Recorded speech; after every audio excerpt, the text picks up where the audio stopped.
kaze mu gihe cy'impemburo. Bakunzi twama dusanga ijambo ry'Imana mu kiganiro igihe c'impemburo, ndabaramukije amahoro ya Kristo. Ijambo dusangira riri mu gitabo ca Zaburi ya 42, ico gice cose kuva ku murongo wa mbere gushika ku murongo wa 11. Zaburi igice ca 42. Handitse ngo iyi Zaburi yahawe umukuru w'abaririmbyi ni ya bene Kora yo kwigisha. Nk'uko impongo ihuzagizwa yifuza imigezi, niko umutima wanje uhuzagizwa ukwifuza mana.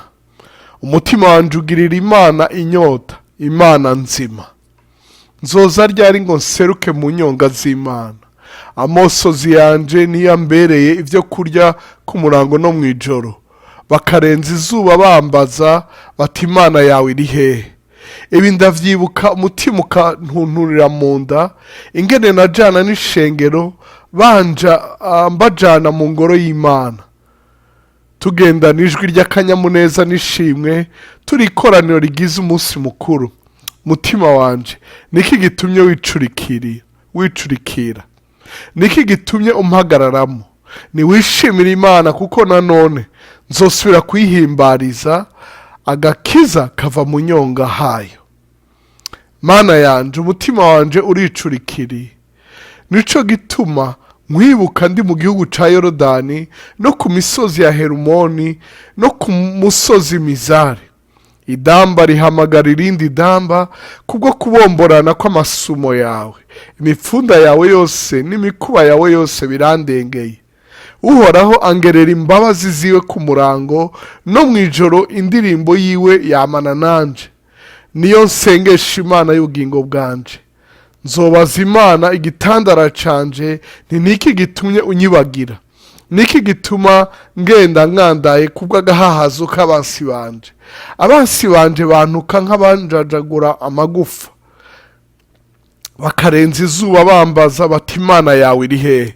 Mutima wanje, niki gitumye wicurikira? Niki gitumye umpagararamo?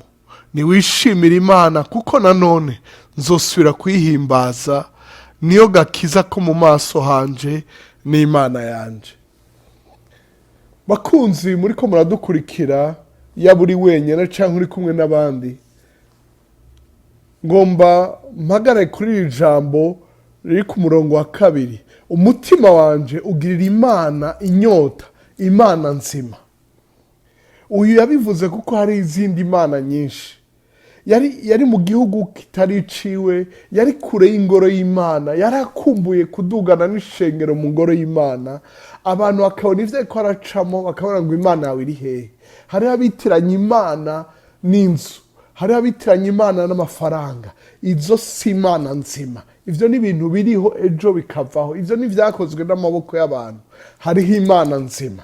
Ndakwifurije kugira inyota Imana nzima. Uyu niyo yari afitiye inyota, nk'uko impongo ihuzagizwa yifuza imigezi. Ugirira inyota Imana nzima. Naho hari ivyo ukeneye, naho hari bituma umutima wicurikira, ubibarire uti kuko mfitiye inyota Imana nzima, umutima wanje uzosubira kunezerwa, umutima wanje uzosubira guhimbaza, umutima wanje urakira, ubugingo bwanje burasubira kumera neza, kuko Uhoraho angerera imbabazi ziwe ku murango, no mw'ijoro indirimbo yiwe yabana nanje. Niyo nsengesha Imana y'ubugingo bwanje. Uyu naho yari kure y'urusengero, naho yari kure y'abandi abo bagendanye baja mu ngoro y'Imana i Yerusalemu, aribuka ko Imana igerera imbabazi ubugingo bwiwe ku murango no mw'ijoro. Aribuka ko n'isengesho asenga ari Imana irimuha. Imana ishimwe cyane. Iyo Mana ugira inyota iraguha indirimbo, iraguha ishimwe. Mukundwa, ivyo uriko uracamo ni ivy'akanya gato. Kuba udafise amafaranga, kuba udafise uburyo, kuba mw'ishuri bitagenda neza, canke mu kazi, canke ubuzima bwawe businzikaye kubera ibigwara n'ibindi uriko uracamo vy'akababaro n'akabonge n'agahinda kenshi, ivyo ntibivuga ko Imana yaguhevye. ego uracika intege, ego uricurikira. N'uyu ntiyakana ko umutima umuhagazemo ko wicurikiriye, ariko arasubira akawubwira wige kwibarira, kuko wera witeze Imana, witeze ugukira kuva mu nyonga hayo. Aho uri hose Imana iri kumwe nawe, kuko yarasezeranye ko itazoguta, itazoguhemukira. Mukundwa, ntiwihebe. Mukundwa, ntucike intege. Mukundwa, umenye ko hari Imana nzima, umenye ko hari Imana yitayeho abantu bayo, Imana itaboneshwa amaso y'abantu, Imana itagendera ku byo abantu bakora, Imana yamyeho abantu batarabaho, Imana iriho abantu bariho, Imana izobandanya kubaho uriho canke utariho, ibyo ufise biriho canke bitariho. Mukundwa, ureme. Hariho umwigisha yigeze yariko arigisha muri kaminuza, abwira abanyeshuri ngo nta Mana iriho, ngo kuko itaboneka. Umunyeshuri umwe agira iciyumviro, aramubaza ati none ga mwigisha, urafise ubwonko? Umwigisha wiwe atego ndabufise, nibwo nkoresha kwiyumvira, nibwo butumye mpagarara ngaho. Wa munyeshuri ati mugabo ntabwo tubona. Ivyo none bivuga ko atabufise.